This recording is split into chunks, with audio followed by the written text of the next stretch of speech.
નમસ્કાર મિત્રો, ખેડૂત સમાચારમાં તમારું સ્વાગત છે।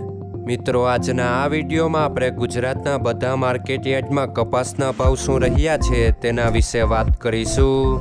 પણ તે પહેલાં મિત્રો, જો તમે દરરોજના બધા માર્કેટ યાર્ડના કપાસના ભાવ વિશે જાણવા માંગતા હોય તો નીચે આપેલા લાલ કલરના સબસ્ક્રાઇબ બટનને દબાવીને સબસ્ક્રાઇબ કરી લો અને પાછળ રહેલા બેલને પ્રેસ કરી લ્યો, જેથી કપાસના ભાવનો મેસેજ તમને મળતો રહે।